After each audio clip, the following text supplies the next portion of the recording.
Welcome to the Post-War podcast from our bunker studio, Karl-Marx Studios, somewhere here in Berlin.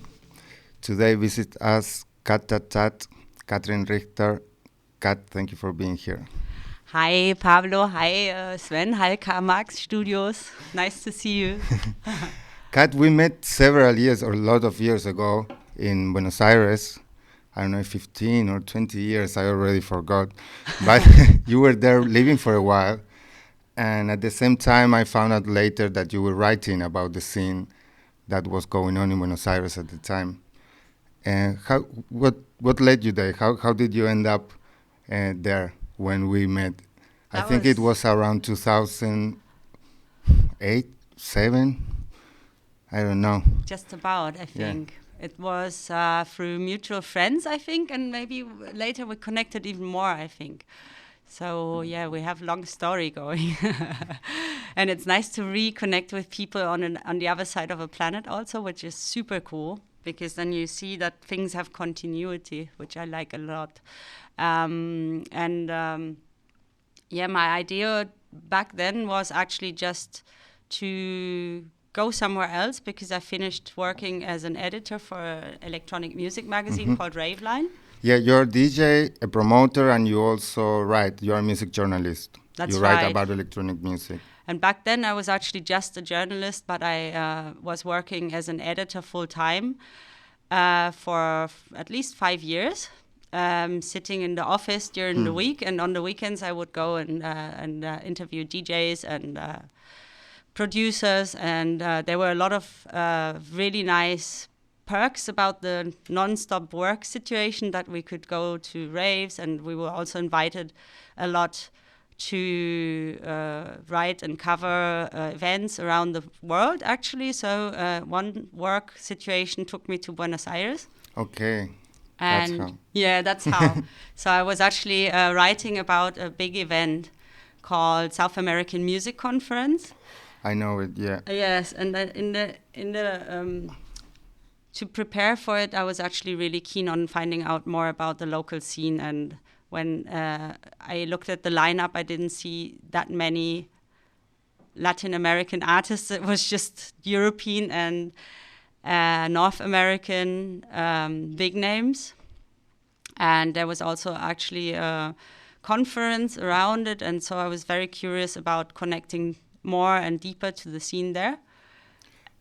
So you ended up staying, but you were not supposed to stay there. Yes, or how did it happen? I missed the flight back.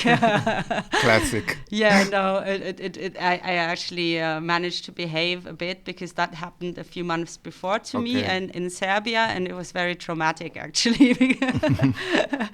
To really miss the flight back. I really missed the flight back after 4 days of solid partying at Exit Festival, and I missed the flight back, and then all of a sudden there was actually nobody who's responsible for me anymore, and it almost made me lost my job, and my then boyfriend also quit on me.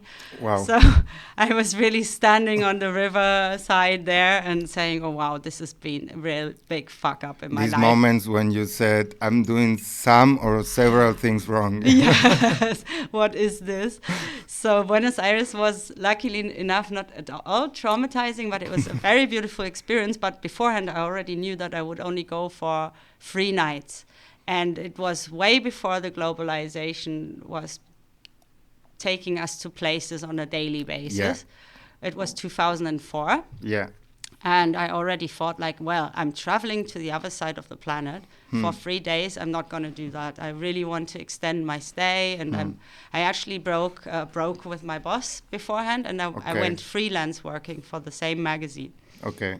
And so that gave me the flexibility to travel for a long amount of time. And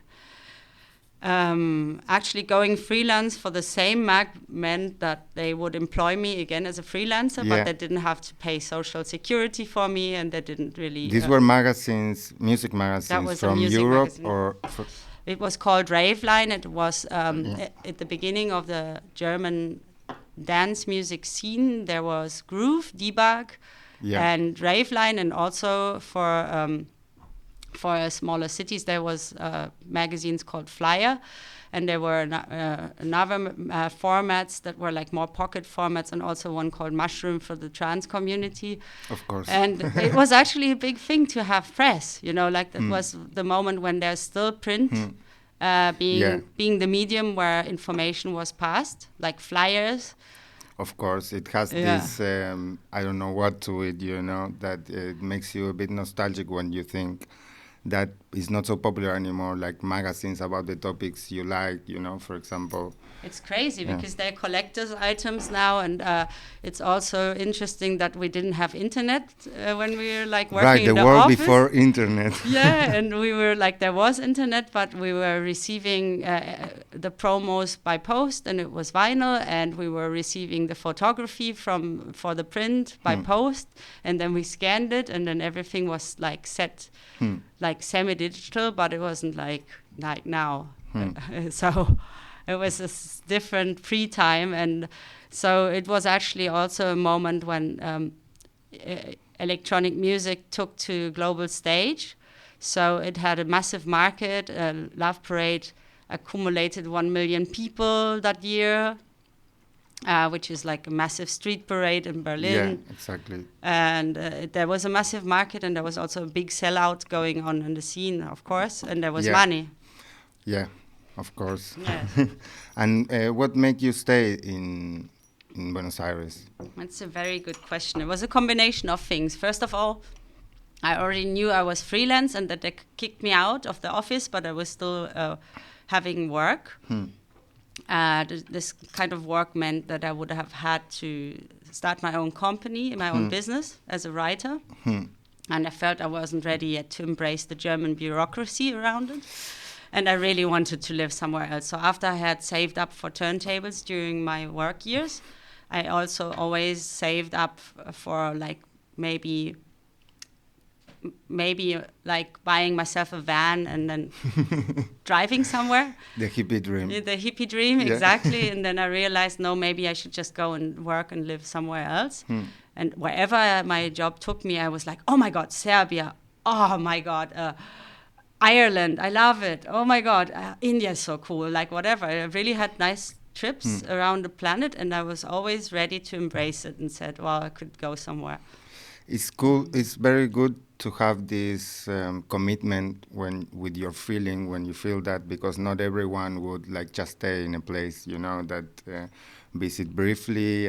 But even though I think all of them or most of them have sometimes when they fly this feeling, Yes. And it takes a very special person, let's say, to follow this intuition in a way. You know what I mean? Because for others it would be like, okay, I like it. It's somewhere very new to me, everything different, but one wouldn't stay there to live. You know what I mean? I think it's coming from a very privileged place to first of all to be able to choose or to be able to decide that this could be an option. So not everybody can live anywhere and go anywhere. True. So that's first of all like something that I maybe learned through my experience in Latin America a lot. And so after that I felt even more conscious and more decided on that decision also, because I only remember that I was very young. I was 29 when I made this decision, and I had a yoga teacher, and he said to me, if you go to another place and you embrace this experience, it will be a great experience, but if it doesn't work out for you, just move on. And I said to him, yeah, but I really want to. And then he said, yeah, but it's not a question of wanting to, but sometimes your karma doesn't allow it. So I had all these numerous situations in Buenos Aires where I was living through deep crisis, really, like deep crisis, any kind of existential crisis.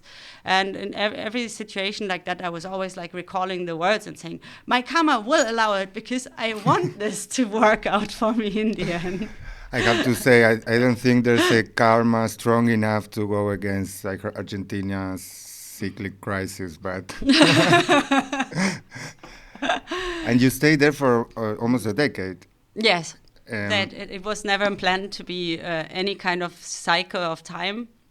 it was just really literally trying it out. I also met a guy. He was also a musician, and he said, you can stay at my house for the time being. And this, in the beginning, was actually really nice to have somebody open the door. And we actually made music together. We also had a relationship. And it made me like be able to settle in Argentina in a way that I realized I had to learn the language because nobody could talk to me, or I couldn't talk to anybody. Wow, you learned it there? Yes.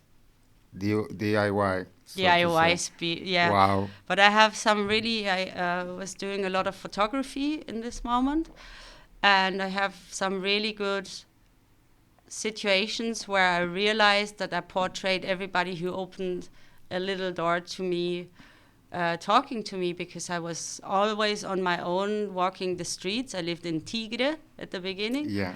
And in El Tigre, I would, then it's a place near the river, and then I would meet an old Malvinas veteran without a leg. He was a sailor from the Marine, and he just sat on a bench, and he was not only very photogenic and really a nice person to sit around with, but I really like learned my first words or phrases from people like him. So I'm eternally grateful because I still have the portrait shots and I have the memory, and I really feel like it was very slow for me to like really connect with Argentina, but I did it. I did it that way because... Yeah, it's amazing. I think when we met, you were already talking Spanish. We Yes. always talked in Spanish. Fully integrated. To some extent, that for this interview, I had doubts if we should do it in Spanish or in English, because I don't recall a time No. where we spoke in English. You know? No, actually, also it's interesting because we can now like maybe talk about an audience which is on both continents, or it's an international audience which would be able to like understand either or the other language, and then which one to choose. For me, Spanish was a great language because I felt like, wow, this is like the language of a whole continent and an entire continent, and I never realized that before I even settled there. And then I realized, wow, it's actually opening a lot of doors for me to actually understand a lot better what... You really integrated, and you actually create a lot of things, or had an active role in the scene that I was also kind of part of, like Yes. Buenos Aires alternative, let's say, dance scene. How would you call it? Yes, and this was really one integral part of my trip, that I said from the beginning I really wanted to connect with the local artists. I really wanted to know who was making music there, because I felt so fascinated that in this festival, in the trade show, there was some kind of image being portrayed that was just an imported, you know, like a westernized idea, standardized idea of like what electronic music is, and then really not taking into account the local scene at all, like really presenting some kind of superstar images. That's like obviously some kind of imported thing, and that kind of stardom and artistry that's just business orientated was never interesting for me in my time at the magazine. I interviewed a lot of really big major artists, and I have a lot of respect for everybody who does what they do. But I always felt like there's something much more underneath that, and I wanted to find that from the moment I got there. I was like, so where are the real parties here? So where are the real people here? Where is it? Yeah. I want to know now. I think you found it pretty quickly, no? Yeah, well, I was actually going to a gala. It was by a magazine, and they gave a reward to the most underground club in Argentina at this time, and somebody with a blue beard came and picked up the prize. It was... Udolf from Kokolice. DJ Udolf. Yeah, DJ Udolf. So I went straight away to him and said, "Where's the place? I want to come." But you met the right person, you know. That's what I meant. You were pretty quick. Like meeting Udolf, wanting to know the underground or the real parties was like very assertive from you, you know. Also, it was really interesting to like really like always go out because I was young. I always went raving since I started. I'm a raver since I'm 19, so now it's 24 years. And so I'm actually really active. I love going and dancing, and I love going exploring all these places. And so it was vital because in this moment also, unfortunately, the situation with Cro-Magnon happened, which was a club burning, and then all the underground venues had to close. Yeah, well, actually, we talked about that with Philip Virus. I think he was narrating a similar situation, I think, in New York, and I was telling him, we were talking about this no dance. Please, we thank you for not dancing kind of signs in places and so. I remember Yeah. that. I have some records that have this logo on. Yeah. Now I understand why. Was there a club? Yeah, in the bars everywhere they had this because they did a You're policy, right. temporary policy that was Giuliani exactly was doing that, the major. I in remember. New York, but Yes. in Buenos Aires it was because of Cro-Magnon, and they emitted these temporary policies that had to do specifically with the prohibition to dance in places, you know, Yes. or and to live shows in a way. Actually, they closed everything except Pacha. Yes, and this and- is when I started my first projects actually in this moment. That's interesting. I didn't know. Yeah. Because I know you because you did an audiovisual project, which was very good. You're also part of a label later on. Which This audiovisual project started in this time, in this everything closed, everything was illegal, you know, like playing live was illegal, dancing was illegal. And I think a lot of interesting scenes came out of this time, no? There's a parallel here. Can you see it? He's Yeah. also he's productive every time there's a lockdown. Not necessarily, not necessarily. But sometimes this can be Very stimulating. yeah, starting point for very interesting things, you know. True. And you ended up organizing underground parties, alternative parties in Buenos Aires also. Yeah, that was at a very much later state. First, I really needed these years, like I would say around 3 years, to really find my feet there. I really felt I was working very hard. I was making music in the studio. I was making a lot of photography. I studied at the UBA at night. Right, you studied photography, and because you I make couldn't talk, you know, and so I went to lectures and I did work with my camera and portraying the things that I saw. And I was writing. I was keeping my writing work, and I built a base there. And I also took my turntables from Berlin, from Germany, to come with me because I never had time to spend working with them. I never had time to connect with them. I got all these promos through my work, and every month I saved up 50 D-marks. And then finally I had all the money together, and my work was so intense that I didn't have time to connect with them at all. So my idea was to ship them to Argentina and be like a free person for the first time in my life. And sounds like a liberation story. yes, it was actually like to discover yourself also on an artistic level. So I really think that you need freedom like from structures, and you need also like a little backup plan to keep yourself afloat, but then have more time for yourself to discover these things. But first of all, I had problems with the Duana, how you say it, and the customs. The customs, yeah, because they didn't let me have my turntables, and started with the wrong fit. yes, so I was actually dealing with them for 9 months, and they would always like say, "You have a tourist visa. Why do you want to have this stuff here?" Yeah. And I was like, "Yeah, because I'm a tourist, but I make music, and I just work on an artistic project, and I would like to take them with me." And they were like, well, then you have to declare the real value. And so this was going back and forth, also me in Spanish, and they were really literally looking like, haha, we can really take some money here. Yeah. And then they were actually talking me through the whole process of making them disappear, to go to Bolivia. No. Then take them back on a truck to Argentina. And I was like, all this money that I saved throughout these years for being afloat and safe in the starting moment would have been gone just trying to get my turntables back. So I was looking at all my options and then decided that I had to become Argentinian. That was the cheapest thing. So, yeah. And so I actually married my then friend because it only cost like 100 euros in total to get all the paperwork. And that seemed like the best option ever, because then I also had like a working permit, and I had unlimited stay, and all this thing was so like, that's why I say it's like really breaking my heart to see how hard migration is when you can permeate one way because you're coming from a first world country.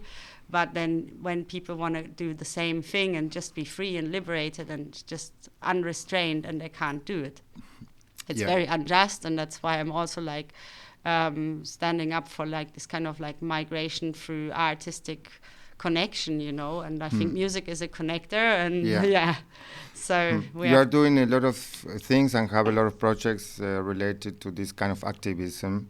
But we will talk about that a bit later. I was just wanting to come back on how I finally ended up making parties. I finally became Argentinian and finally had the turntables. And then I could set them up on the rooftop and just play. Yeah. Which was great, because I had like some kind of locked up moment trying to mix and really realizing that it was actually very nerve-wracking and very hard to learn this situation with vinyl. I knew it was like that, and I had numerous attempts before where friends like showed me, and then you try to learn and so on, and then I was just literally dragged out of my room onto the rooftop from the hostel people. And it was just, from then it was just learning by doing. And I really feel that Argentina also gave me the freedom to not be a perfect DJ, but more likely somebody who just does things, rather than conceptually working it out and then having a big structure around you supporting that, because you're already somebody very refined. And that's there are different approaches about how you can actually break into something, and I was just learning by doing. It can be playing. that in Argentina or in the scene of Buenos Aires at that time, especially the massivity or structure for this kind of music was not, of course, as built up as it was here, you know, with reference. And so, of course, it was, but it was very small. So in the comparison, it seems that we're much more space there, you know, to do something, because in a way the scene and the structure that was still small in a way, you know. It's not the love parades that were happening here at the time. This is what I mean. But there were like also like there were like technological novelties, which was, for example, Ableton. And I think everybody cracked that program and started making music. Of course, And that was great. I think that was such a fresh movement also worldwide for having an influx of music that even in Europe people would take notice of, because they would say, that's fresh, that sounds good, that's groovy, that's like, that has something that we don't like find in our own productions. So there was a new sense of like a fresh people input. I think you wrote actually that perception you had on Buenos Aires or Argentina's electronic music scene in an article you wrote. More or less at the time we met, I think. And it said exactly something like that there was a kind of sociocultural revolution movement situation that made us, out of need, have to crack this software, because it was the only tool, since you don't have access to synthesizers or mixers or records or, you know. Nothing, exactly. But cracking the software could be the door, you know, to a whole production center, you know, to make everything there. And this was true in a way. Otherwise, it would have been very difficult, I think. And this scene, for me, is very, I see it with a lot of love and nostalgia, maybe, because I was part of this scene in a way, and it was very interesting, the exchange that was being generated, as you say, with European labels, just because of the music in a way, and not because they belong previously to a certain status or belong to the scene here, and so, which I think it was very satisfying. I think for us, this whole situation, that this could be a possibility, and that it was about the music in a way that this could happen. Yeah, I feel like there's only a few situations in which people really take note of the well-doings of other cultures, so to speak. So one of the few obvious ones that comes to mind right now is like football or something, where people wouldn't know shit about Argentina, but they would know Maradona, Messi, of course, later on also. Yeah. But they would know a few football players that then would maybe even change the status of how football was perceived globally, because they had a better style. I'm not into football particularly, No, but me neither. since I'm still Argentinian in a way, I kind of love that analogy. Yeah, I think because there's also some kind of pride, orgullo, yeah, to actually sensing, like, even if you're not identifying with the sport as such, but just with this like kind of like situation that we Yeah. have a few game changers sometimes. something unexpected that is not related to the status quo of power relations, Exactly. let's say, either in music industry or in football industry. Something unexpected, that can be a game changer in that Yeah, way, exactly. Like Argentinians like to say the Maradona's hand of gold to the British or this kind of things. Exactly. I mean, that's like kind of a historic situation. I don't know so much about it, and I don't want to compare any Argentinian artist with Maradona now. They already do it by themselves, don't worry. Because then I think that would lead us to the next question, that I also found a lot of people, because they got this attention, then they were quite aloof, and they were quite high up in some way, because they would now say like, like also when I came there and I was like a German person, some people would like deliberately find me and say, I can speak English also, and I always would pretend I wouldn't, because I would just prefer to be rather like be connecting with a legless veteran, because that is a real person, than rather somebody who is pretentious or just wants to connect with you because you have a certain status or maybe open doors or something. And This from your portraits, you said, the veteran. yes, Yeah, but I agree. There's normal like people, real connection. and also there's this Eurocentrismus. Yeah, exactly. And that operates very deeply in Argentina's psyche, and it has to do with making everything from Europe. It comes from the colony in a way, It's and also a from survival instinct. I mean, if things are like more happening somewhere else, I mean, I would always also think like, wow, what's going on there? I'm kind of interested more. At the same time, of course, at the same time, you have people who have legitimate interest and curiosity for reference, and people who did this before. Usually in music or in electronic music, you have a lot of power or post-punk, or pop or reference that come from Europe. Yeah, or so Kraftwerk or something. For example, Yeah. with my friends, since we were teenagers, counting how many of the concerts from Kraftwerk in Buenos Aires we could see. I think I missed one, and I will ever regret it. But there is this Eurocentrism in a way that operates a lot. Like trying to be like the European, and everything European would be better in that way. And it has to do with the ideology of the middle high class, who aspires to this world in a way. And the world of the first class in Argentina would be the world of the Europeans, but it was never so. Also, when you see it's a people construction. there, It's only a construction, It is but a construction. this still operates so deeply that it's funny in a way, because as you say, you can tell very quickly that this is happening. Yeah, also like seeing a social divide and see people who are much more wealthy than anything that I ever saw in in Germany, but also seeing people who are much more poor, and then how to cross that bridge and how to find yourself in this kind of spectrum. And I just wanted to be with people who are nice, real, not pretentious, not anxious, or like, like kissing ass or something. And also like, so yeah, it was interesting because I think that a lot of people in Argentina did a lot of really, really good stuff.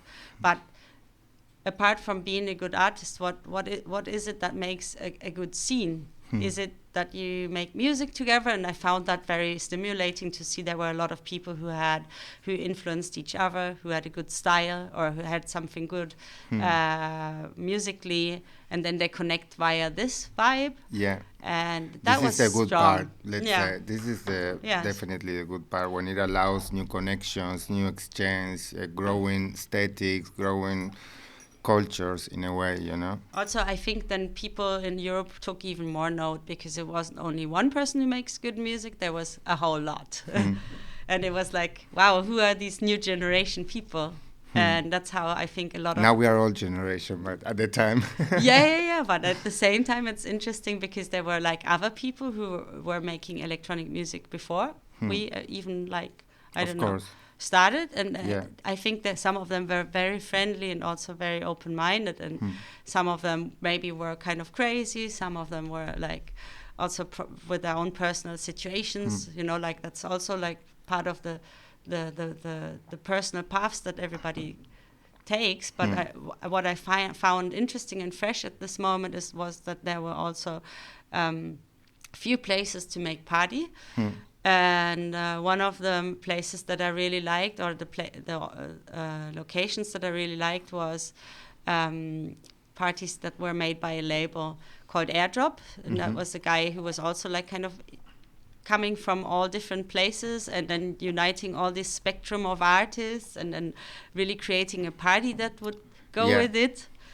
And then we would also like really like say, oh, we have a place to go now. We have a place where we can discover these new sounds. Because they were one of the first labels who started to make these Argentinian releases and compilations, no? Yes. At the time, I think I was still making visuals, but my friends were being released in those labels already. And since I was always doing visuals and making music with them, of course, I ended up releasing in some of those labels, even though my tracks were always more kind of B-sides, Yes. I was never in the center of this musical scene in a way, but I lived it pretty closely. I experienced it pretty closely. Yeah. Exactly, and I think that's also something that I learned in Argentina was that that art is multidisciplinary and that it's also inter-exchanging artistry and collaboration that would, for example, then also give it an image that's not just the music, but also something audiovisual or something more like that you can have on top of a rooftop,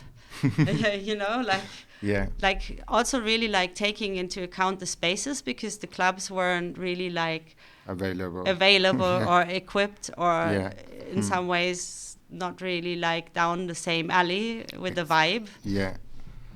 So.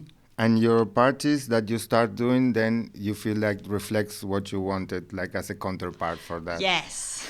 Yes, because we felt like not many doors were actually opening for a free expression of art. But we didn't know that at that time either. We were just doing it. Sometimes crazy how you feel that that art isn't necessarily really having a plan. But more like just like out of the necessity something is born and then you create freely, like without actually having a big plan. If we would have had a big plan, I think we could have been a lot more successful also. But on the other hand, I don't think that anything that you want to be in a certain way will necessarily end up that way anyway. So it was great. Exactly. Yes. These are life lessons in a way, right? Yes. Because I think it felt like, I mean, we can only compare it because we haven't been there and lived there at that time, but I always imagined Buenos Aires then how it was also in New York in the 80s, when there was a free art scene exploding, like when people were riding white horses into the clubs. And so I had this record, White Horse, and I always played it in the parties because I was like, I imagine this kind of art scene is happening right here, right in front of me. And I imagine it to be another space, another time, but the same energy. Like when people just freely explore and explode. And we interfused all the art and the people, because there were so many potential arts people around, and there were no places to express that freely. That's true. Yeah, there was a heavily common feeling about this sensation, of not having a way to or a space to get together and exchange and create, and that's why I think it was the Kickstarter for all this creative exchange to happen. And I think it was also spirit of the time, because I think my moment happened when I was already writing, and I was writing about the scene, and I was everywhere, and I knew the people and so on. But it was always for European media. And my moment happened when I met a guy who made a local magazine called Wicked. Yeah, Wicked. Wicked. And he was actually such a crazy goofball, but he was also like somehow expressing some sentiments in such a crazy way that you can only have a lot of respect for what he did, because he basically didn't conform to be a guy from Belgrano, and he didn't conform to running an agency and being a hipster, and he didn't conform to sell advertisement space in Punta del Este. So he just spent all, I don't know, the kind of money that was kind of shifted around in his family on making a magazine about the underground art and music scene in Buenos Aires. And yeah, you have to really like or need this something extra to do this, if you don't need to do it, because I think we just met at the very right time and clicked instantly, and it was very strange because before that he was still like maintaining this kind of normal spirit, and in this moment he already discovered that there was a gallery also called Appetite, and the owner Daniela, she was also realizing that she wanted to do something, and so in some crazy moment the idea came up to make parties. And these were the trash mission. That was the trash mission. Okay, so we had this really potent young art gallerist who really managed to be the first gallery ever from Argentina to be represented in a European art fair in London and Frieze. And she, so there you can see how crazy she was, that she managed to push it that far. And then, of course, the Javier, the guy with the magazine, Wicked, and then me really like also really having this potential to do the groundwork and unite all these people from different walks. And we got everybody on board, and everybody's like, if they were like not up for the challenge because they had how do you call it? When people are like a little bit pretentious, and then they start to like say, oh, but why don't I have the special treatment here from being such an interstellar artist? And we were like, well, go and deal with it, or you can't play. And so we broke a lot of ice there, because a lot of people were a bit pretentious or a bit like up their own horse, and we got them all down to earth and do it. I think this is a very pedagogic thing to do with the local underground scene, because I have my own experience of how I perceive that, and it was a lot of this also gaze that I had, I had the scene I was part of also was related to minimal music and so, and the reference were of course clubs from Berlin or the US or whatever, but I have my own experience on how at first I perceived this also with let's say, preconceptions, you know. Yeah. Yeah, well, sometimes you see people and But I say, have to say, it was some time, after some time, it was impossible to escape the presence of these parties if you were living in Buenos Aires and were going out. Friends of friends or whoever would at some point invite you to these parties, and you will get emails, or you would see, I don't know, it was Facebook already, but so of course, soon enough, we ended up also going there, and you could tell this kind of different approach it had. Maybe a little bit of Berlin, all scene, all club scene with the bohem, let's say, approach and the concept of the there trash was trash. philosophy and this whole like manifesto, you know, behind it. But that at the same time it was very effective at bringing people together and moving something around, you know. It's so interesting because now I see a lot of analogies. I cannot look at a transmission tower and not remember that we had like a transmission tower in the middle of the dance floor built from old televisions, and we just collected all the rubbish in the street and built all the interior. Or one artist, we did an edition in a flower shop, and it was a flower market, and I don't know why they got all the straw from the flowers that were there actually to create bouquets, and they just put all this on the floor. And I just remember like the next morning when we just had to like take all the straw back from the floor, I felt like I've been here a million years ago. That's what humanity used to do a million years ago. Yeah. We just like we're doing what's like right, you know. Yeah. It was an experience, I have to say, being in those parties, and there was a lot of input and a lot of things that were surprising you, and it was not at all boring, I have No, to say. no. That's another thing. I think in Argentina, I got to know the concept first of something that I'm very fearful of now is having to sit on a table and then order my drinks and not being able to like connect with everybody because I'm sitting maybe in the VIP area and it's a restricted area where people can't move around. In a typical club situation, or what do you mean? Like, yeah, that wasn't typical for me because I'm like I mean, very the typical clubs, for example, in Buenos Aires, yes. like Pacha. When or I this went kind there, yeah. I was like shocked. I was really, really scared and said that can't be reality because I'm freaked out by this. I mean, this cannot how people really connect. I mean, That's the dark side of the. Yeah, but now this is coming back with Corona being imposing a lot of rules and restrictions. I don't want to be too negative about it because I know that we will always roam freely somehow. But I felt that that this kind of stuff for me is definitely not happening. I mean, really not. I can't dance. Party like that. You can dance, but with a mask.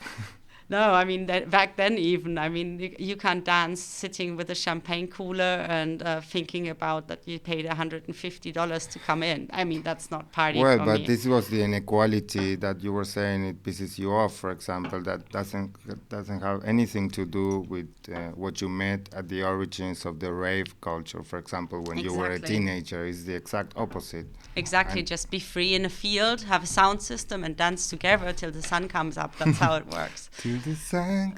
Yeah.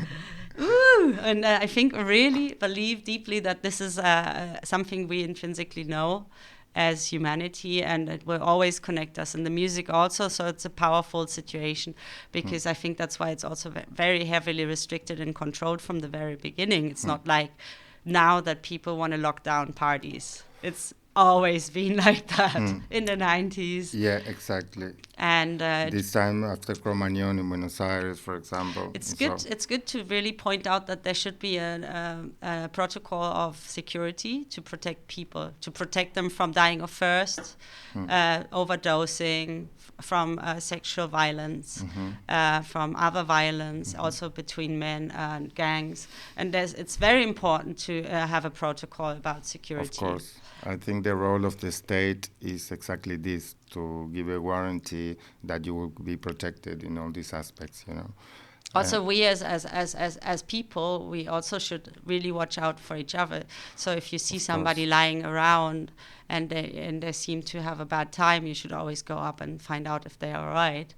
Of course. Yeah. So and that's kind of like installing some kind of values and Yeah. and Or recover. I don't know if say recovering sounds a bit conservative, but I think we should reinvent a lot of values definitely, because the social tissue at the moment at this level, like person to person, is not at its best. I can say that I actually see a lot of young people coming up and really looking for something like for connection and this spiritual. This is what I hope, but it's of course what I like to hear. I can tell you it's happening. I've not seen Berlin as happening as the last few weeks. I've actually took my time with some people, and it's already a spiritual quest, to be honest, to just be out and roam around freely and connect with everybody, and everybody's coming and they're soaking it all up, whether that be like open gender spectrums, open musical spectrums, open social aspects, like connect deeply, find out who the other people really are. It's so easy to have built walls and have misconceptions about other people, but if you really have this moment, a rave, and even if you don't have it, I mean, how cool is that? You can end up in any späti, in any corner, at any time or day or moment, and just start talking to the person who's next to you, and then find out, holy moly, that person's from Mozambique, holy moly, that guy is from Iran, and actually he's just trying to discover he's gay, or whatever, and it's amazing, and I really applaud for everybody coming out to find human connection and finding out who they are. And to fill in the gap, like you came back to Berlin at which year? I came back 2013. And you think you came already with this impulse of doing the things you are doing now, that you're starting now? I came back in a situation when it's a personal crisis in Argentina, so it was very good to come back here and reconnect with my so-called roots. It really took me a while to really find my feet here also because of this crisis, and I did actually have expectations that were kind of fulfilled. Somehow I expected there was a red carpet in Berlin waiting for me. But then on the other hand, if you spit out of the window, you most certainly hit a DJ. Because everybody's a DJ, I got it. So but I also know by experience that when you go out of when you're not living at the city anymore for some years, even if you go regularly, the scene changes. People change, everything changes, and it's impossible to escape here, to escape this. So I know the feeling by experience. I mean, I don't think it was a bad thing to start anew, from rock bottom, from scratch, because I had to even get new turntables. I had to get everything here, only some records waiting in the basement, which a friend of mine kept for many years for me. So since then I've accumulated a lot of stuff. I've also become a very humble, modest person in what I can expect and not expect from other people to give me or do for me. Doors aren't opening and things are not waiting for you, and it's not but you can definitely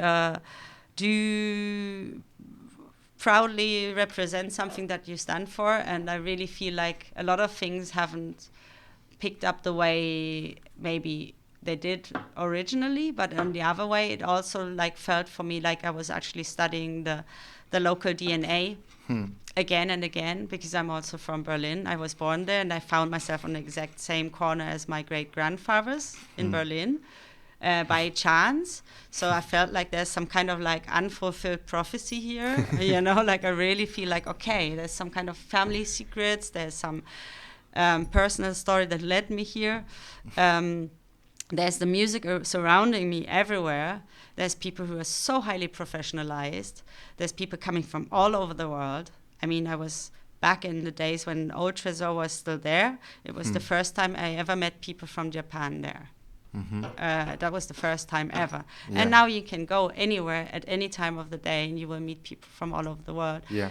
And that's why I also feel like sometimes Berlin's always been an open city, and it's marking a freedom for so many nations and countries and people from all around the world. I really want to represent this also, like people come here to find themselves, to be open, to connect, and to really stand for these values and say, that's what I'm standing for. I'm from Berlin, and I will show it to you over and over again that that's fine.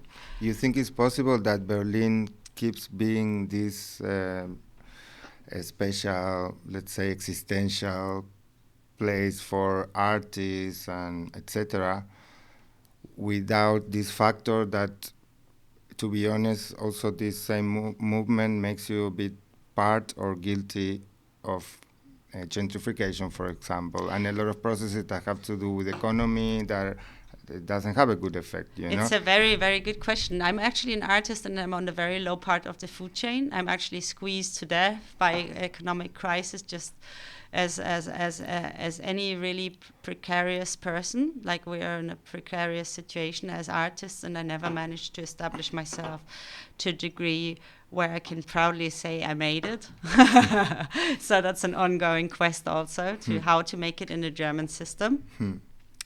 I'm very proud of my migrant roots now, and I really, really feel like there's a lot of space still for us to connect and hold each other and support each other. Like, and I feel like if they squeeze us to death here, it's already like our spirit will then spread again and be taken to other places again. I realized that Germany's had a high level of people like now starting to live in other ways because they've been in Berlin so frequently they can't go back to their cities somewhere in the south and adapt to a normative life, heteronormative life, or boring football and sausage routines. I'm saying, like more national culture and not so much patriarchic bullshit, you know, like where you feel like, okay, we need culture. Because you feel it's important that Berlin keeps this aspect, not only for being the place of realization for artists, but because it plays a role, let's say, when you have this multiculturalism, it's also a gatekeeper in a way, you know, from these ideologies of nationalism, you know, without, when you don't have this access in a way, you don't know, you never know. And I also feel like the trains already left the building, and that's the good news, that we're like little space shuttles going to Mars, because even if they say that that's definitely something that can't happen here anymore because of all these restrictions, then it will just happen somewhere else. And that's where I keep my vibe alive. And the waves you're keeping your vibe alive are many different projects that you, especially since the pandemic, I think started very strongly, apart from being a militant, doing different activities related to gender inequality and representation of female in the electronic scenes. Specifically, you have some new projects that go in this direction, no? I think. I actually think, yes. I also started a podcast project out of the necessity to really talk about female producers or Flinter people. You have already a podcast of music that is called Pandemia Global. That's just a DJ project. Yeah. Just playing music that I think can actually have a future positive aspect. But this is another kind of podcast that is called. It's another one called Release Day. Release Day. Yeah, exactly. Where we invite people to talk about their music production, and also about the difficulties they overcome within the creation of music, you know, like really saying, hey man, that's really, really difficult to get to the point where you release a record. And right now in the pandemic situation, if you don't have a place to play your music, you don't have a general public that can listen to your music, really, you can't connect to them live. I mean, what are you going to do? Are you going to Spotify it? You know, it's like that's the end of creation, really, like to shovel it into big companies endless supply of almost, it's like a meat factory, really, the music meat factory, and that can't be the end of it. So our idea was like to create a platform where we can share all these ideas and the talks about this kind of hardships that we're facing, but then create a new platform really to show off what we do. Even if we don't have a dance floor, we can still proudly like create and then really find outlets where we can present this. And so the idea was to stream it or to showcase it. So right now there's a pandemic break situation, and we can do a few events. This summer, I mean, it seems like the summer never started, and it seems like it will not end. It's weird. Or it will end sooner, maybe. So yeah, it will be like late summer endeavors, and right now Berlin is exploding. I mean, it's literally like all over that. There's open airs, there's illegal parties, there's a lot of clubs. Doing some other endeavors where you just notice, or if people just even in public space, people are just connecting like crazy. So I think right now the demand to operate and showcase music has become even more difficult. So it's actually because there's no media that focus on it, only mass media or small media. But it will be always a nice opportunity to really go deeper into the creation of art. To talk about it. So that's why I appreciate your podcast as well, because it gives us the opportunity to share our thoughts. Yeah, in a way it was also born out of this situation. Exactly. Right? And where do you hope the today's situation will lead, in a way? What you are also trying to do, and what do you hope it will go, in a way, and what do you think it will go? It's very interesting because with the podcast, I got some funding, and there's a possibility to take it to other places, despite the fact that traveling and going to other places now is... Yeah, you got sponsored by a European fund, right? Exactly. It's a European mentorship program to promote electronic music related business ideas. So for me, it's also a really good way of like being inside an incubator that makes you think beyond your actual initial creation of something, but really like decide how you can finance these things on the longer run, which is something that a lot of artists have to face on a daily basis, that they don't know how they're going to exist the next day, how to sustain things. And I was actually a bit allergic to actually planning these things. And now I'm actually becoming more and more conscious about getting this groundwork done and this situation done in order to operate a bit more stable, like be more safe, or really be able to get stuff off the ground that you normally wouldn't. But then on the other hand, it always falls back onto collaborative situations again, because even if you have a budget, even if you have funding, then it's never enough to really do what you want to do. So we all collaborate, and there's also like, it's already amazing to see that people from Argentina are back on board, people from other countries are coming back on board. It's never just some person doing something, but it's more like, hey, we are all in this together, and actually if there's an opportunity to show something, then let's do it. Because there might be some kind of like laziness about privilege also. If you have a privilege and you don't use your opportunities because you don't hear the bell, because you're already sitting in the middle of your nest and you don't need to move your ass in order to like really get attention or something. You got everything laid out for you. But one thing's privilege and the other thing is right. If you consider artists, like art workers also, it's all very good what we talked before about the importance of the creation process, right? Even in a crisis, you have these effervescent scenes and so, but the other side of the coin that has to be there somehow is the state, the funds of the state to help you realize this project. And I think this example of this project that got attention with this from this fund is one of the good examples, where you can say there should be more tools so that the state could also go along with this creative process that, okay, it happens a lot in crisis situations, but still this has to be attended.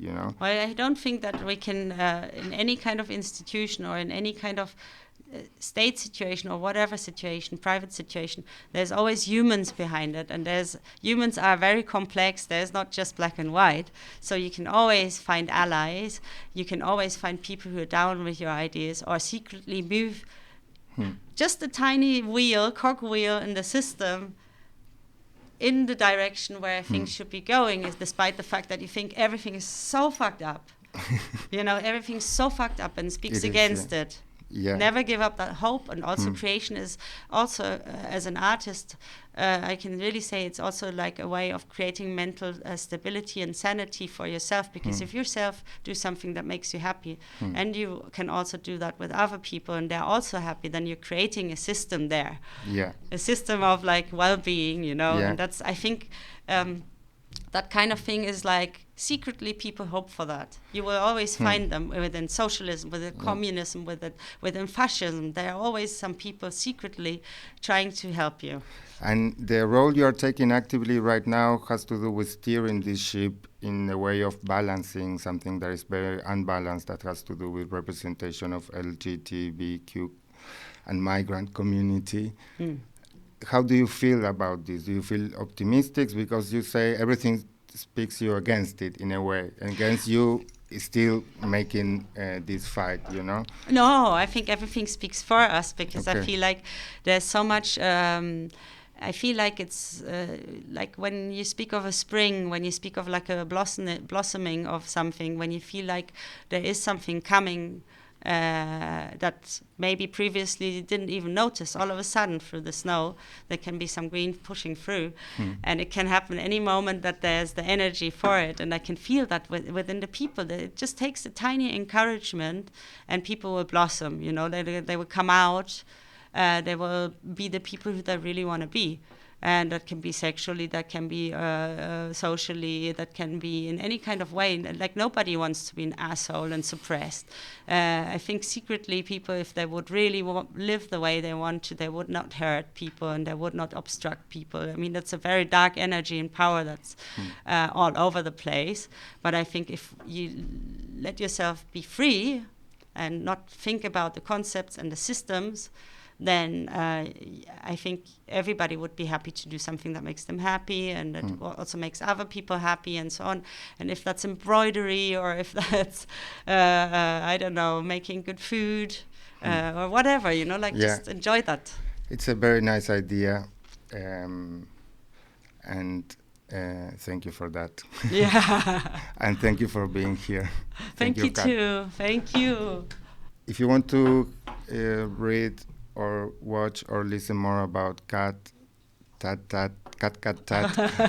projects and music, and so we will leave some links below the description in the YouTube version. Thank you so much. Thanks for listening, everybody, and I hope you had an interesting time. And if you have questions, ask them.